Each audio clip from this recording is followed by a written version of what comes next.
किसान साथियों, धान की फसल में अगर आप सही मात्रा में खादों का इस्तेमाल करेंगे और सही समय पे खाद डालेंगे तभी फ़ायदा मिलेगा।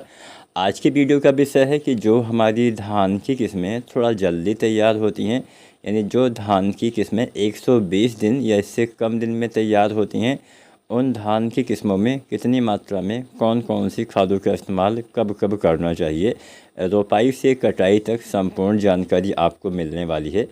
तो पूरी वीडियो आपको देखना है। कुछ भी सवाल हो या सुझाव हो तो आप कमेंट कर सकते हैं। तो यहाँ पे हम आपका ज़्यादा समय नहीं लेने वाले हैं, वीडियो स्टार्ट करते हैं।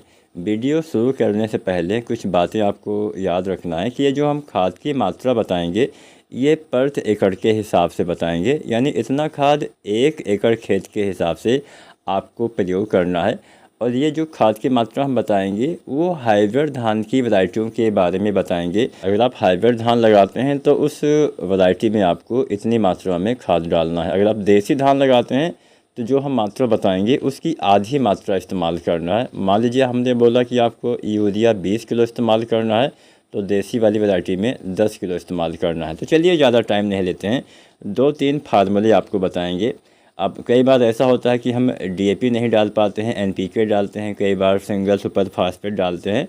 तो यहाँ पे हम इन तीनों खादों के बारे में जानेंगे कि अगर आप डीएपी डालते हैं तो कितना डालें कम दिन वाली वैरायटी में, अगर आप एसएसपी या एनपीके डालते हैं तो कितना डालें। तो पहले बात हम डीएपी की ही करते हैं। डाई अमोनियम फास्फेट के नाम से इसको जानते हैं। 18% नाइट्रोजन और इसमें 46% के आसपास फास्फोरस पाया जाता है। तो चलिए जानते हैं, अगर आप डीएपी खाद डालते हैं तो इसके साथ अन्य कौन कौन सी खादें जल्दी तैयार होने वाली किस्मों में डालना होता है। तो चलिए खादों की मात्रा के बारे में जानते हैं। अगर हम डीएपी खाद की बात करें तो डीएपी लगभग 28-30 किलो आपको डीएपी इस्तेमाल करना है पर एकड़ के हिसाब से। डीएपी के साथ आपको जो पोटाश डालना है, पोटाश लगभग आपको 25 किलो के आसपास प्रयोग करना है। आप 25 किलो आप पोटाश डालेंगे तो बहुत सारे किसान साथी पोटाश का इस्तेमाल 2 बार करते हैं। तो आधी मात्रा आप रोपाई के समय डालिए, आधी मात्रा डालिए 40 से 50 दिन पे। तो आप चाहे तो पोटाश लगभग 12 या 13 किलो, 12.5 किलो आप पर एकड़ के हिसाब से रोपाई के समय डालिए और इतनी ही मात्रा में 40-50 दिन के अंदर डालिए। तो क्योंकि ये वैरायटी जल्दी तैयार होती हैं तो 40-45 दिन के अंदर से डाल देना है। तो रोपाई के समय कौन सी खाद डालनी है, एक तो डीएपी डालना है, कितना डालना है 28 से 30 किलो। इसके अलावा आपको पोटाश डालना है लगभग 12-12.5 किलो, या पोटाश की पूरी मात्रा 25 किलो भी आप रोपाई के समय डाल सकते हैं। ये 2 खादें रोपाई से पहले अंतिम जुताई के समय डालिए।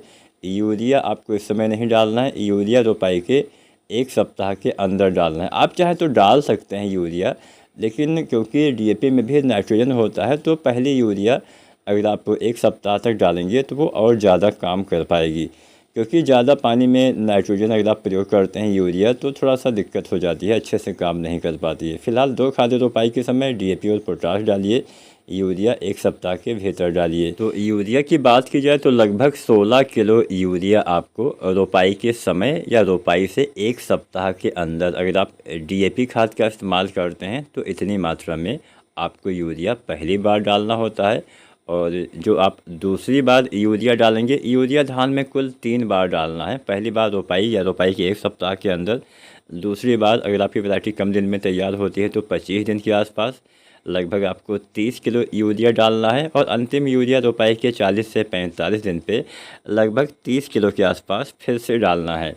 अब जब आप अंतिम यूरिया डालते हैं तो उसके साथ आप पोटाश की आखिरी मात्रा डाल दीजिए। अगर आपने पोटाश 2 भागों में डालने वाले हैं तो जैसा कि मैंने बोला लगभग 25 किलो पोटाश आपको डालना चाहिए।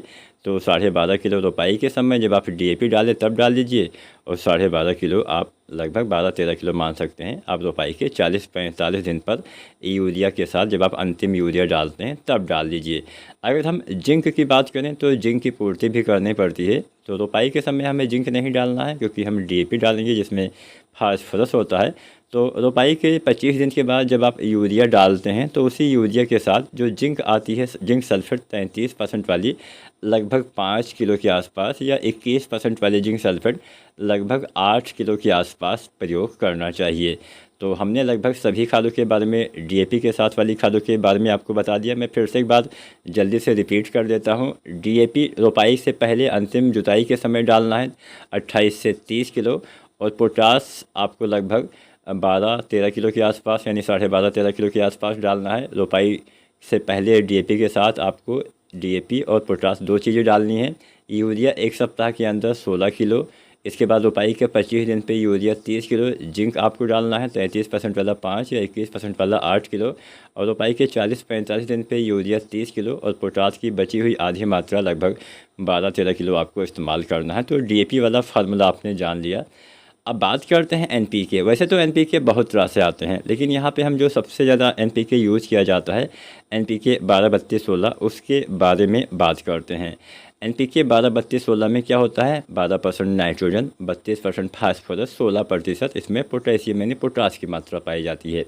अब एनपीके 12-32-16 कितना डालना है? 40 किलो के हिसाब से, 40 किलो पर एकड़ के हिसाब से एनपीके 12-32-16 लेना है। इसके साथ रोपाई के समय आप चाहें तो यूरिया डाल सकते हैं, लेकिन जैसा कि मैंने बताया, ना तो आपको डीएपी के साथ यूरिया रोपाई के समय डालना चाहिए और ना ही एनपीके 12-32-16 के साथ।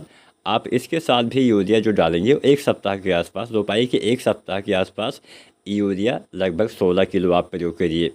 बात यहाँ पे हम पोटास की करते हैं, तो पोटास आपको लगभग इसमें पोटास की मात्रा को आधा कर देना है। जैसा कि मैंने बोला कि आपको जो कुल पोटास डालना है, कुल पोटास लगभग आपको 25 किलो के आसपास मैंने डालना बताया। जो वैरायटियाँ जल्दी तैयार हो जाती हैं तो 25 किलो के समथिंग आपको कुल पोटास डालना है। अब 1-2 किलो का डिफरेंस हो सकता है, इतना हम ग्राम में आपको नहीं बताएंगे, लेकिन हाँ 1-2 किलो का कोई बड़ा डिफरेंस नहीं मानते हैं अगर हम पर एकड़ के खाद की बात करते हैं तो, क्योंकि ये दानेदार खादें होती हैं। 1-2 किलो में बहुत ज़्यादा विशेष फ़र्क नहीं पड़ेगा। हालांकि कुछ ऐसी खादें होती हैं जिन पे फ़र्क पड़ सकता है, जैसे बोरोन वगैरह हो गया।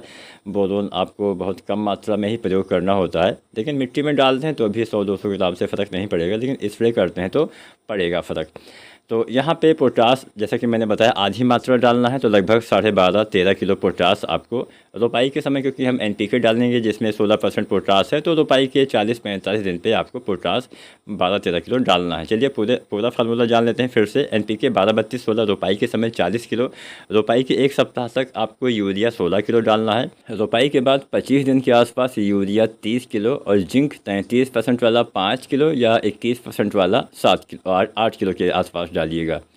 अब जब 40-45 दिन की फसल हो जाए रोपाई के बाद, तो फिर से यूरिया 30 किलो और पोटास आप डालिए लगभग 12-13 किलो। तो ये दूसरा फार्मूला भी हो गया। अब बात करते हैं एसएसपी यानी सिंगल सुपर फास्फेट के बारे में। सिंगल सुपर फास्फेट में आपका फास्फोरस के साथ कैल्शियम और सल्फ़र भी होता है, तो आपको इसमें सल्फ़र अलग से डालने की आवश्यकता नहीं है। एसएसपी कितना डालना है? लगभग आपको 80-82 किलो सिंगल सुपर फास्फेट डालना है। इस सिंगल सुपर फास्फेट के साथ यूरिया डालना पड़ेगा, क्योंकि इसमें नाइट्रोजन नहीं होता है, तो आपको यूरिया डालना पड़ेगा।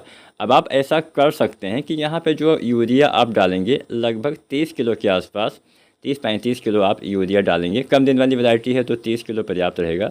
तो 30 किलो के आसपास आप यूरिया डालेंगे, तो ये यूरिया आप 2 भागों में बांट दीजिए। जो पहली यूरिया, यानी अगर आप एसएसपी डालते हैं तो यूरिया आप 4 बार डालिए।